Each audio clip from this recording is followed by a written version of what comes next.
I start with this.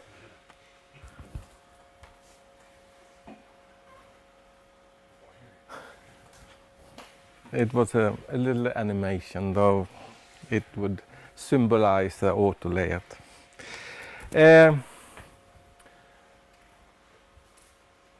AutoLayout is a work in progress. It was not intended to go into the 1.0, but we talked on Gitter a little bit with CappCon2018, who hasn't been on any dev cons, and I don't know if he ever wants to come, but what he's doing is quite impressive, and he has always delivered impressive things.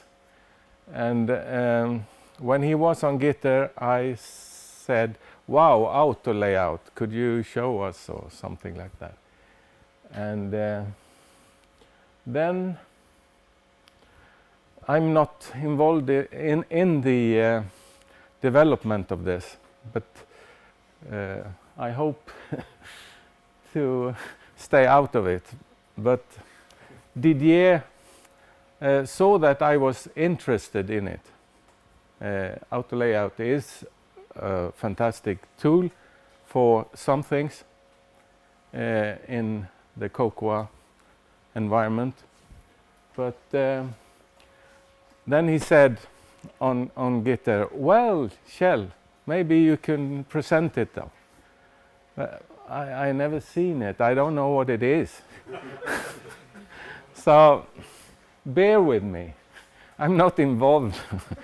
But I'm trying to get a picture, and this was, he put in that on Gitter last Friday, I think, and I thought, if I don't say anything, he will forget it, and I won't be up as a speaker.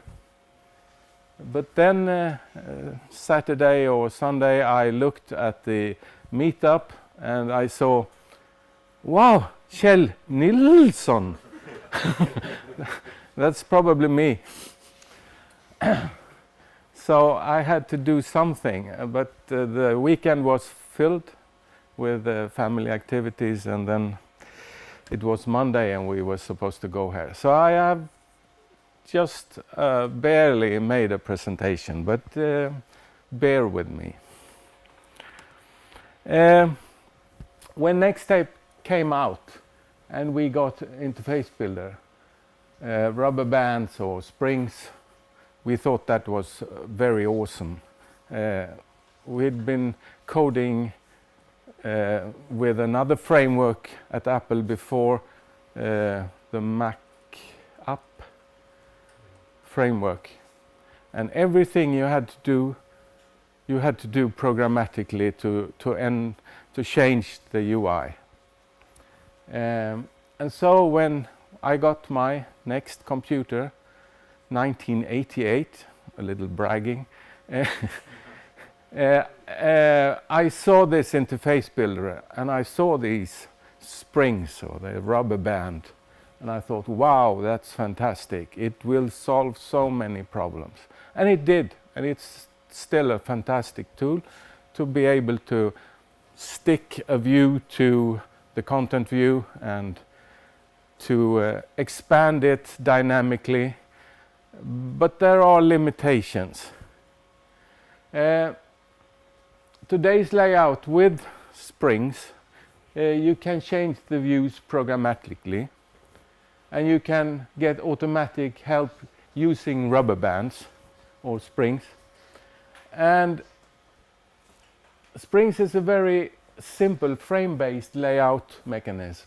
If the super view changes, the subviews will get noticed and can expand or move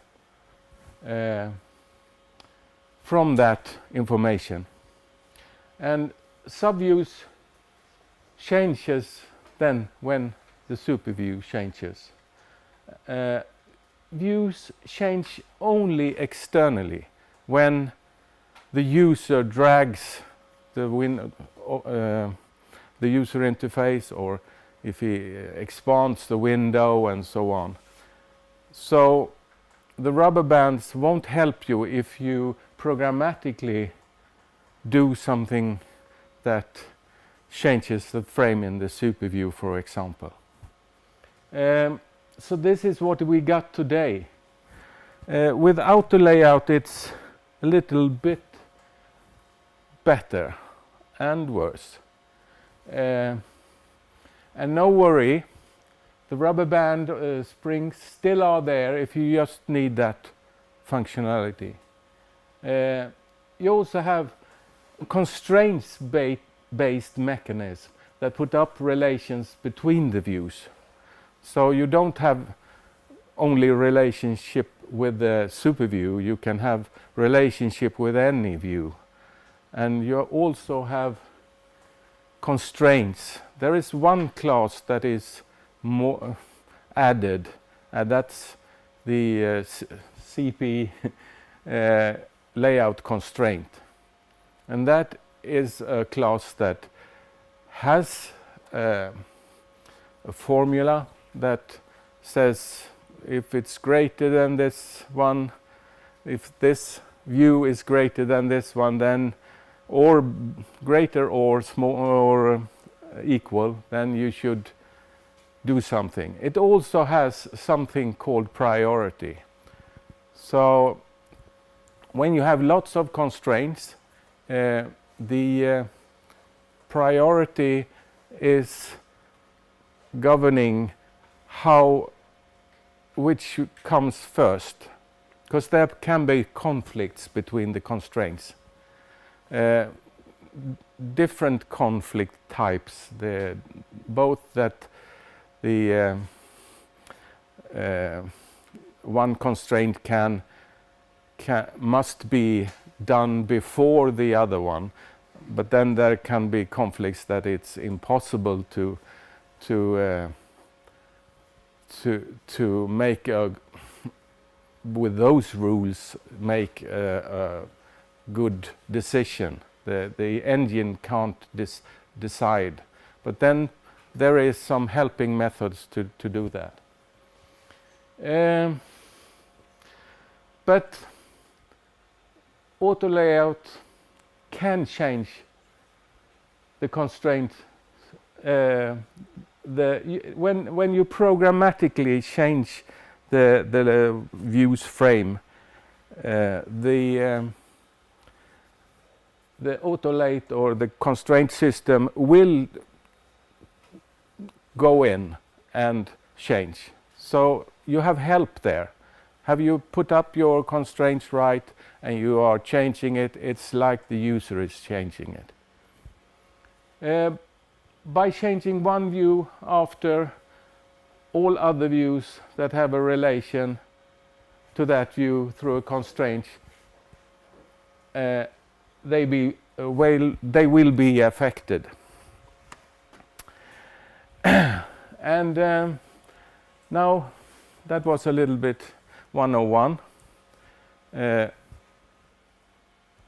Since I don't know how this works, so I have to describe this AutoLayout a little bit from outside. What I know CappCon2018 has based his solution on, it's open source initiative called Cassowary. And it was also Apple's solution when they thought about this in Cocoa. I don't think they use the standard implementation anymore, like Apple always want to do their own thing, but they started out with Cassowary. And Cassowary is the engine. It's an incremental constraint solving toolkit that efficiently solves systems of linear equalities and inequalities. That's a little bit over my head. So you actually define those constraints, and it should work. It was made by Greg Badros. He's the main guy in this trio. Alan Boring and Peter J. Stuckley was also involved, and they all came from the University of Washington. There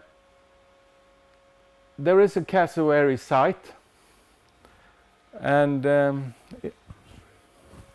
I think I could show it. It's like this. This is cassowary site. And if I scroll down here, I see something that I think it's cappuccino. It's misspelled, but oh, it's cappuccino AutoLayout, JavaScript Objective-J. So Cacao Dev has been talking to the guys running this website and the cassowary guys, and they put in this. So this is not what we have, but it's still something about cappuccino.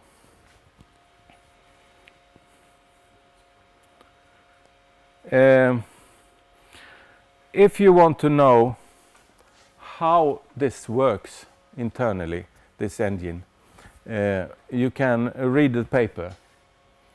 It's like this. It's written in 2010 or something like that, I think. It's way above my head. It's a lot of mathematics and so on. I'm a user of frameworks, not a constructor.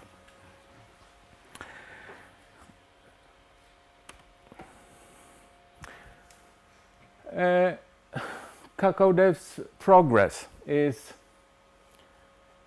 it's continuing, but it will not be in 1.0. And lots have been done, but there is still a way to go. He has put up on his GitHub some issues that are remaining. And he also put up a bunch of demo test programs that display various features. And this is the URL to that. I will demo some of them a little. But it's halfway almost. There's a lot of things missing. But still, it works. The demos he has built, or tests, are these here. I'm going to show you the constraint editor and also the quadrilater demo. The cassowary, if I go back to cassowary here, strange name on this toolkit or this solution. Cassowary is the most dangerous bird on the planet. So beware when using AutoLayout or this constraint system.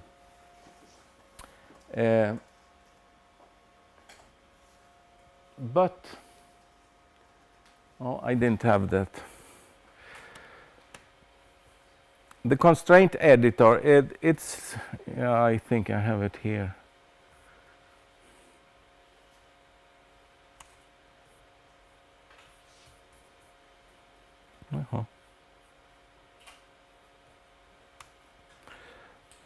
I click there.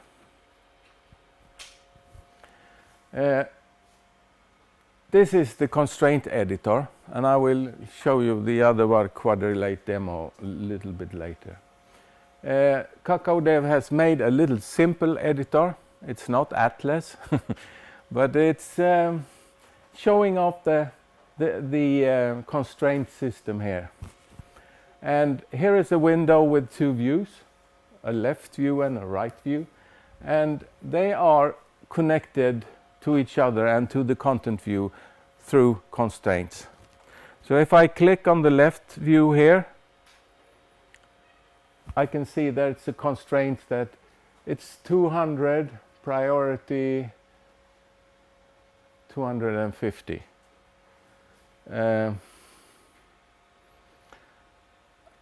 There is an intrinsic site. Maybe I should tell you about that. It's the size that it will have at minimum. So it's not good to have the UI shrink this view less than that, because then it will fail or disappear or something like that. But if you put -1, then it will disappear if you drag the window or make it so small that it won't show. But I click on the right view here.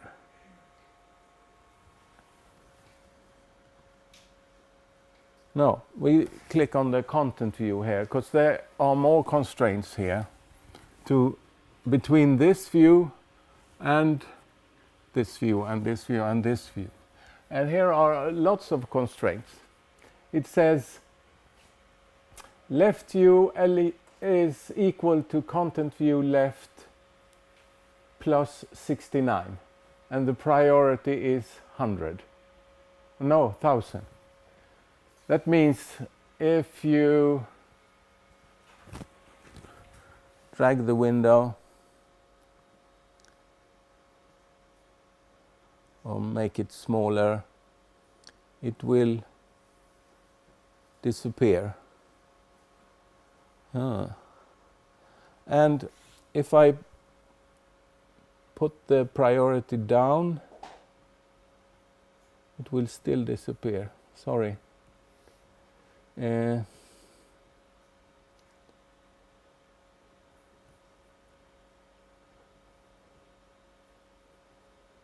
Demo feature.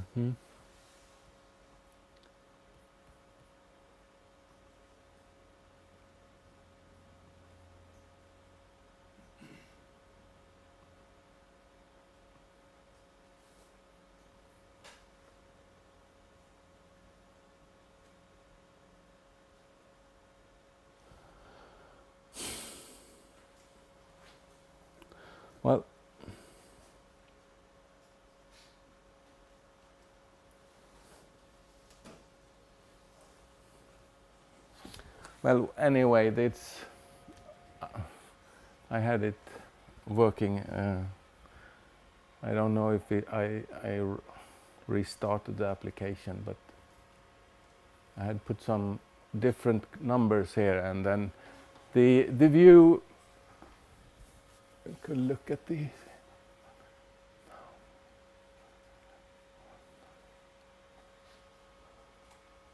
It should be this.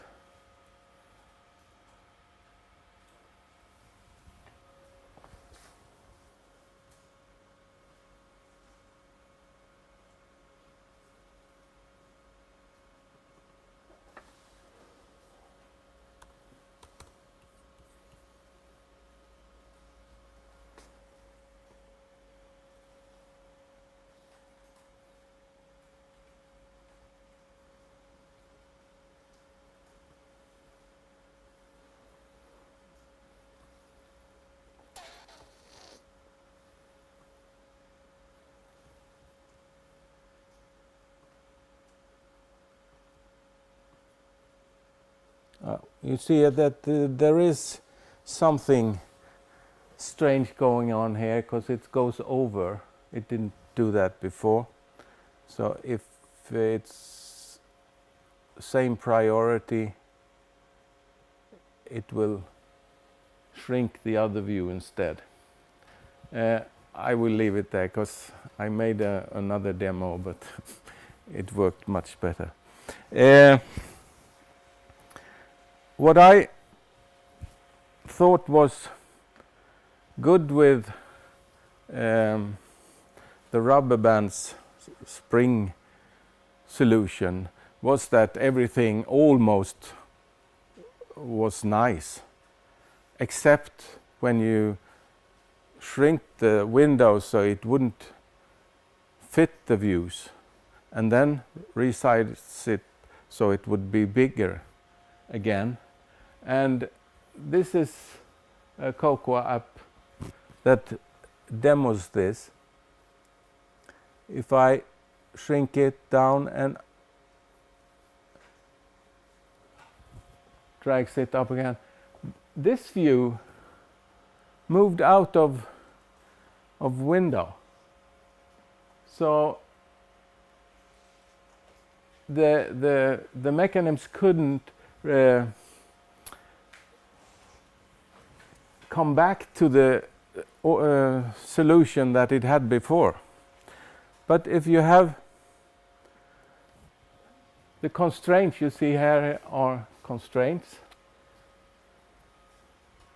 And this is almost the same application. But then you can, here you see that I can't drag it anymore because the constraint says, and it was that I was trying to demo on the other, on Cocoa Dev's demo there. But the window can't get any smaller, but it can get bigger. But it never puts these views in a bad mood. They come back the same size, and that's very good. And that was the only time I thought this rubber band spring sucked. But now we can implement some things in this AutoLayout and the rest in the springs, and it will be easy. Because this isn't an easy way. And especially Apple has really made it really complicated in the UI in Interface Builder. There are hidden features that if you drag like this, if I control drag here and release, there comes a menu, and I try to do it again. There's another menu. Well, what did happen?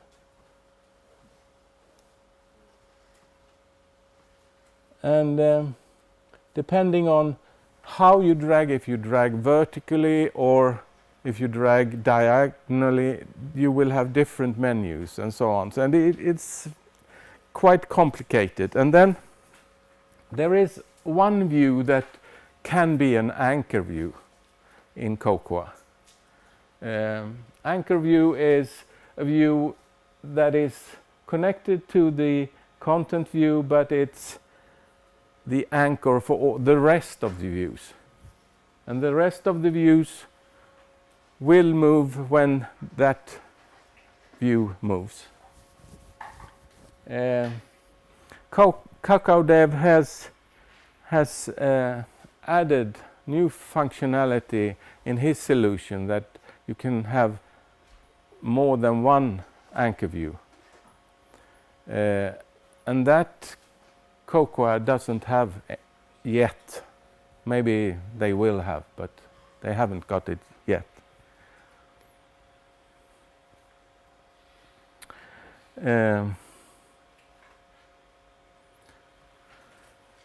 The other demo he made, and this is a clone of the Cassowary demo program that shows how these constraints are working. And if you see, if I drag one of the balls here, all the other will have equally size. This line will have equally size there, and this is the middle. And depending on how I drag any of these balls, the same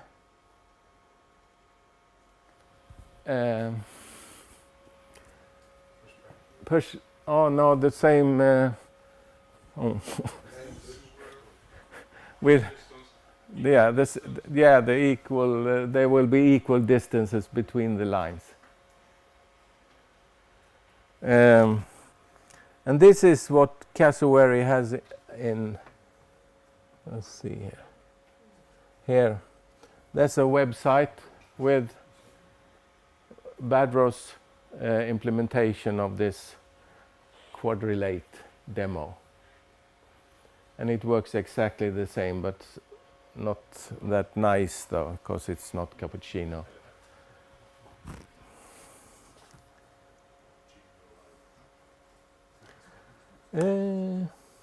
So what's left?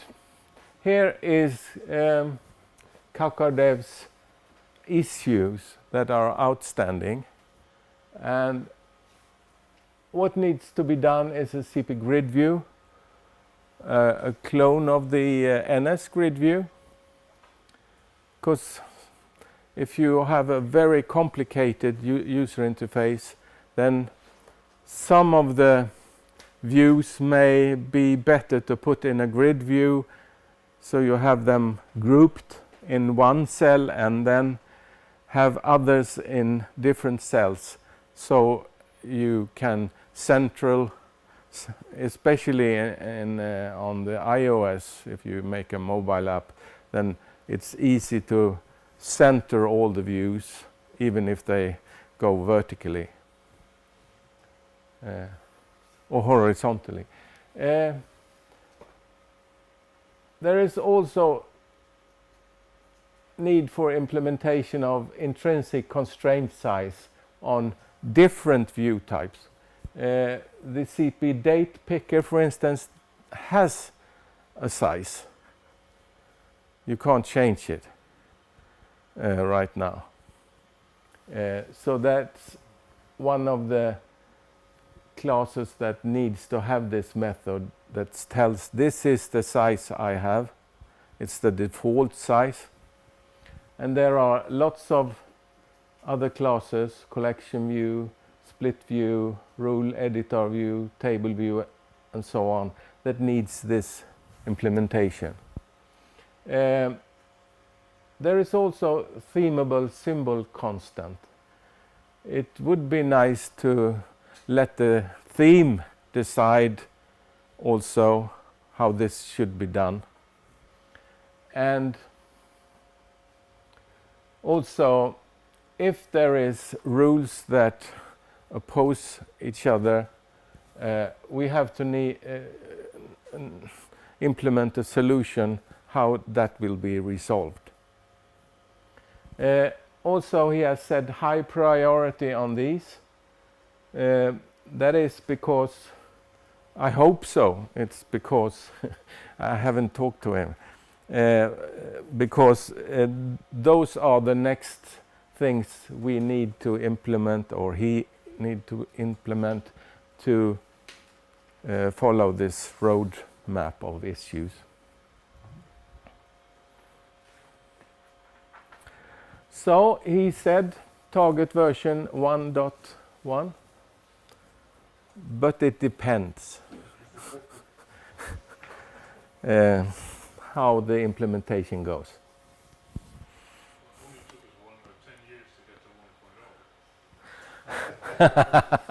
Yeah, so it will take 10 years more. 1.1 next week. Yes, that was my 2 cents in this subject. Thank you.